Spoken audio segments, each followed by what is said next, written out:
কাজটা আমার জন্য ভালো না, যেহেতু আমি 2বার গেছি, 2বার যা রিটার্ন ঘুরে আসছি। সম্মানিত দর্শক ভাই ও বোনেরা, আসসালামু আলাইকুম ওয়া রাহমাতুল্লাহি ওয়া বারাকাতুহু। দেশ ও দেশের বাইরে যারা এই মুহূর্তে আমাদের প্রতিবেদন দেখছেন, আপনাদেরকে প্রীতি ও শুভেচ্ছা জানিয়ে শুরু করছি আমাদের আজকের প্রতিবেদন। দর্শক, আজ আমরা আপনাদেরকে নিয়ে এসেছি একজন অসহায় নারীর কাছে। দর্শক, আমার সামনে বসে আছে ভবি। আপনি ভবির এর আগে আমরা একটি পর্ব করেছিলাম অনেক, প্রায় 1-2 বছর আগে। এরপরে ভবি দেশের বাইরে চলে গিয়েছিল, কিন্তু দেশের বাইরে যাওয়ার পর ভবির জীবনে কি ঘটেছিল আমরা সেই বিষয়গুলো জানবো। আপনারা সরাসরি লাইনে থাকবেন এবং দেখবেন ভবি কি বলতে কেন ভবি আবার পুনরায় এই প্রতিবেদনের সামনে হাজির হয়েছে। দর্শক, আমরা জানতে চাবো সেই বিষয় নিয়ে। চলুন দর্শক, কথা বলি ভবিষ্যতে। আসসালামু আলাইকুম। ওয়ালাইকুম আসসালাম। আসসালামু আলাইকুম। ওয়ালাইকুম আসসালাম রাহমাতুল্লাহি ওয়া বারাকাতুহু। কথাগুলো একটু জোরে বলবেন। ভবি, প্রথমে আপনি পরিচয় জানতে চাই। আপনার নামটা, পুরো নামটা বলেন। আমার নাম ববি আক্তার। ভবি আক্তার। আচ্ছা, আপনি দেশের বাড়ি কোথায়? আমার দেশের বাড়ি কিশোরগঞ্জ। কিছু আব্বা ও মা তো সবাই বেঁচে আছে না? জি। আলহামদুলিল্লাহ, দোয়া করি। আপনার ভাই বোন কজন? আমরা 2 বোন, ভাই নেই। ভাই নেই, 2টি বোন। জি। আচ্ছা আচ্ছা, আপনি কি বড় না ছোট? আমি ছোট। ছোট। আপনি তো বিয়ে শাদী হয়েছে। জি। আমরা সেই বিষয় নিয়ে জানবো। স্বামী বিয়ে হওয়ার পরে কেন আপনি বিদেশে গিয়েছিলেন, বা স্বামী আদৌ কোথায়, কেন, কি কারণে, কি হয়েছে, আমরা সেই বিষয়গুলো জানবো। তো ভবি, প্রথমে আপনি আমাদের এই ভিডিও, এর আগে একটা ভিডিও করেছিলেন প্রায় 3 বছর আগে। জি। আপনি তখন কি বিয়ে শাদী করেছেন কিনা? জি, তখন বিয়ে করছিলাম, যে আমার তখন 2টা বাচ্চা ছিল। না, এটা তো প্রথম বিয়া। দ্বিতীয় কোনো বিয়ে করেছেন কিনা? না, আমি দ্বিতীয় কোনো বিয়ে করেন নাই। প্রথম বিয়ে করার পরে কি ঘটেছে আপনি বলেন তো একটু।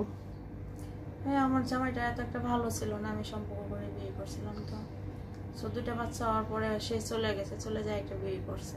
আচ্ছা আচ্ছা। তারপর আমি আমার বাচ্চা 2টা নিয়ে অনেক কষ্টতে চলতেছি। তো আমার আব্বু আম্মুরও ছেলে নাই, বুড়া মানুষ, কাজ করতে পারে না। তার জন্য আমি একটু প্রবাসের জন্য লাইন করছিলাম, প্রবাসে গেছিলাম। যাওয়ার পর যে জায়গায় যাই, এই জায়গায় নারী নির্যাতনের শিকার হই। তার জন্য আমি প্রবাসে বেশি থাকতে পারি না, চলে আসি। আপনি কোন দেশে গিয়েছিলেন? আমি অতি প্রথম সৌদি আরব গিয়েছিলাম। তো ওইখান থেকে চলে আসছি। আসার পরে একটা প্রতিবেদন আমি করছিলাম সৌদি আরব থেকে আসার পরে। সো আবার গেছিলাম জর্ডানও সেম অবস্থা। তার জন্য ভাই আমি থাকতে পারি নাই, যেহেতু সেম অবস্থা। কি সেই জিনিসগুলো কি বিদেশে, আপনি প্রবাসে যাওয়ার পরে আপনি একজন নারী হয়ে আপনি কি কি সমস্যাগুলো ফেস করতে হয়েছে আপনাকে, একটু কি জানতে পারি বোন, বলতে পারবেন? না, অবশ্যই। আমার মনে করেন যে হাউস বিষয়ে যাই, আমি যাওয়ার পরে মনে করেন যে হাউস বিষয় ম্যাডামরা স্বামী এত একটা ভালো না, চোখ ভালো না, জাস্ট এটা সেটা বলে। তার জন্য আমি ম্যাডামের পাশে থাকি নাই। যে ম্যাডামের বাসা থেকে চুরি করে আমি অন্য জায়গায় যাই, খালি ওই কাজ করতে যাই, তখনই মনে করেন যে ওই জায়গায় এই অবস্থা। তারপরে আমি বাংলাদেশে চলে আসি, পুলিশে আমার ধরে। তারপর বাংলাদেশে চলে আসি। বাংলাদেশে আসে ভাই আমার চলার মতো কোনো পরিবেশ নাই, যেহেতু আমার কাছে কোনো টাকা পয়সা নেই। আমার 2টা বাচ্চার লেখাপড়া করে তো অনেক কষ্ট হয়ে যেতেছে। তার জন্য আজকে আমি আবার প্রতিবেদনের সামনে। আচ্ছা, কথাগুলো একটু জোরে বলবেন। ববি, আমরা একটি কথা বলতে চাই, আপনার মতো অনেক নারীরা বাইরে যায়, দেশের বাইরে। তার জন্য এখন কি আবার যেতে চান কিনা? এখন আমার যাওয়ার ইচ্ছা থাকলেও ভাই উপায় নেই, যেহেতু আমার অনেক সমস্যা। আমার কাছে মনে করেন যে আমি যে আমার 2টা বাচ্চার যে 1 কেজি চাইলে ভাত রান্না করে খাওয়াবো, এরকম ক্ষমতা আমার কাছে নেই। যে বাহিরে থেকে আসে যে কোনো জায়গায় কাজ করবো, এরকম কোনো পরিস্থিতি বাংলাদেশে নেই। আচ্ছা, আমি আরেকটি কথা বলতে চাই। এখন আপনি আবার বিদেশ যেতে চান কিনা সে ব্যাপারটা 1, 2। দ্বিতীয়, আপনার যে আগের স্বামীটা কেন চলে গিয়েছে? ভাই আমি জানি না কেন চলে গেছে, যেহেতু আগের স্বামীর সাথে কোনো রকম যোগাযোগ আছে আপনার সাথে? না ভাই, তালাক হয়েছে? তালাক হয়েছে। তালাক হয়েছে। কি কারণে চলে গিয়েছে? আপনার কি এমন কি কষ্ট দিয়েছেন? আমি বলতে পারি না, আমি কোনো কষ্ট দিই নাই। আমার জানা মতো আমি কোনো কষ্ট দিই নাই। জাস্ট আমার 2টা বাচ্চা, এতটুকুই আমার সম্পর্ক করে বিয়ে হয়েছে। ওর বাপ মায়ে ওরে বিয়ে করেছে, তার জন্য ওইদিকে ওর থাকে বেশি। ওর বাপ মায়ে বলছে যে এই বউর কাছে থাকলে আমাদের বাড়িতে থাকলে। ও আরেকটা বিয়ে করেছিল আপনার স্বামী, এই জন্য মূল সংসারটা ভেঙে গিয়েছে। তো এখন এই যে আবার বিদেশে গিয়েছিলেন, চলে আসলেন, এখন আপনি কিভাবে চলেন 2 সন্তানকে নিয়ে? এখন ভাই অনেক অনেক কষ্ট করে চলতেছি, কি বলবো, যে একবেলা খাইলে একবেলা না খায় থাকতো এরকমই। যেরকম আমার আব্বু আম্মু তো অনেক বুড়া, আমার আব্বু রিক্সা চালায় যা আনে আর কি, কষ্ট করে, অনেক কষ্ট হইতেছে, কিন্তু করার কিছু নাই। তার জন্য আজকে আমি আবার প্রতিবেদনের তো সামনে। আপনি তো সুন্দরী একজন নারী, আপনি তো বিয়েও বইতে পারেন অন্য জায়গায় বা কোথাও বিয়ে বসতে পারেন, বিয়ে বসেননি কেন?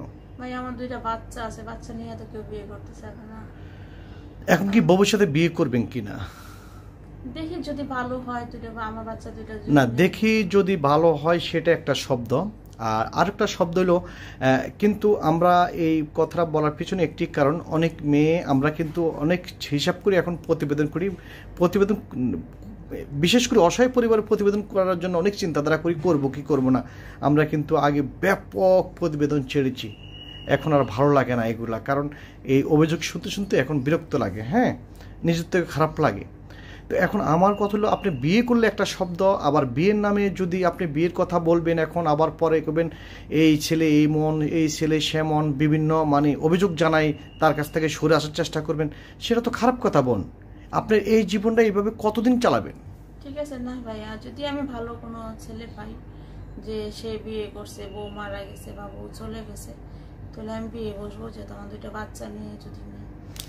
দর্শক, একটি কথা বলতে চাই, আমরা এই ববি আপার ব্যাপারে, আমরা বিয়ের ব্যাপারটা আমরা কোনো দায়িত্ব নিব না। যদিও বিয়ে করতে চান বা তার সাথে কথা বলতে চান, বিয়ে করতে চান, সেটা করতে পারবেন, কিন্তু বিয়ের নামে একটি টাকা আপনারা আগে দিবেন, সেটা আমরা প্রতারণার শিকার হলে আমরা দায়ভার নেব না, এবং চ্যানেল কর্তৃপক্ষ দায় থাকবে না। আপনি আগে বিয়ে করবেন, তারপর আপনার স্ত্রীকে কত টাকা দিবেন সেটা আপনার ব্যক্তিগত মতামত, কিন্তু এমনি সাহায্য সহযোগিতা করতে পারবেন কোনো সত্যহীন ছাড়া। কোনো সত্য ছাড়া যদি এই বোনটির পাশে কেউ দাঁড়াতে চান, একটু সহযোগিতা করতে চান, করতে পারবেন। আলহামদুলিল্লাহ, আপনি যদি সাহায্য নিয়ত পরিষ্কার করেন, আপনি আল্লাহর কাছে ভালো পাবেন।